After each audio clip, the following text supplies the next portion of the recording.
Good morning, guys. I almost didn't make it up here this morning to go live with you with Morning Joe with Jim and enjoy your morning coffee. I need mine this morning. Mm. We had in the building, I pulled up and there were two fire trucks. Pardon me, I'm going to sneeze. Two fire trucks and then the fire chief, right, in his truck. And we were all standing outside for a while.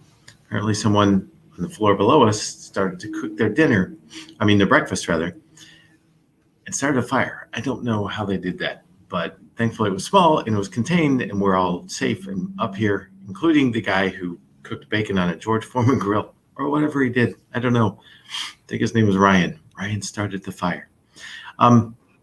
Listen, I don't know if you guys get this, but whenever on my phone, when I just start searching something, Google serves up a whole lot of stories, and they serve up stories of the Google things I will be interested in because it's stuff I've searched before and whatever. And obviously I search a lot of financial stuff, right? Because that's my world.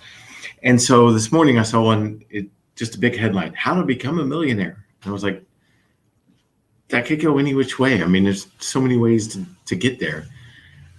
But then I started thinking, well, but we have the foundation of it right here.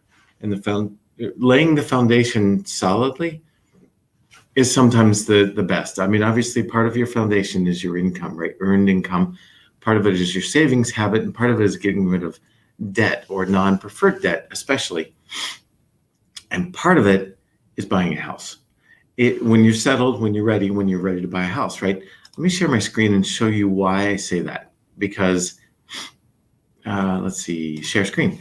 And let me show you why I say that. Because I think the numbers don't lie. I mean, the numbers are what they are. Let's share this. So what I did was I put that someone buys a $350,000 house in Metro Charleston, right? Somewhere around here. Goose Creek, Somerville, Charleston, Mount Pleasant, somewhere. I don't think you can find a 350 house in Mount Pleasant, but somewhere around here, you bought a 350 house, you put 3.5% down because it was financed with FHA, just the minimum down. We could even do 3% down. And then closing costs and escrows, total $6,000, right? And you live in the house for 7 years. And then look at this. This is interesting. We know that homes appreciated at like 20% last year. That's never going to continue, nor will it happen again anytime soon. A lot of economists think that going forward for several years, we'll have 5% appreciation. The MBA says we'll have just under 3% appreciation. So let's look at both, right? Because somewhere in the middle or somewhere in there is the truth. So if you live in a house for 7 years, you pay $350 for it. You live in it for 7 years, and you're either appreciating at 5%, the green line, or just under 3%, the blue line. But somewhere in there, the home is expected to appreciate. No one, save people who don't look at real numbers, expect home prices to go down anytime in the next several years.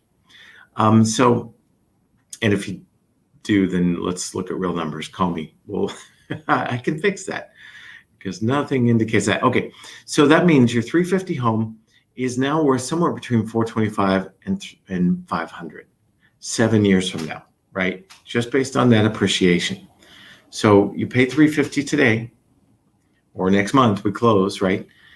And in 7 years, which is the average time people live in a home, that's why I picked that number, that home is now worth between 425 and almost 500. So you've gained 75 to 150,000. Let's call it somewhere around $100,000 you've gained. Well, what is that? That's a foundation. That's an asset that you have. You have to live somewhere, right? I mean, you can live under a bridge, but I don't recommend it, and I hope you never do. But you have to live somewhere. And so why not buy if you can? Now, I know raising the down payment is the obstacle for some, and I'll put 21 ways to come up with a down payment. Probably put that back. Oh, we're coming up with a great infographic on that too.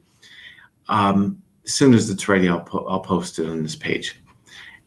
Anyway, you get roughly $100,000 of net worth that you've created just by living somewhere, just by buying instead of renting. And I love that. I absolutely love that. So Here's the number, actually, between 70 and 136. That's after selling.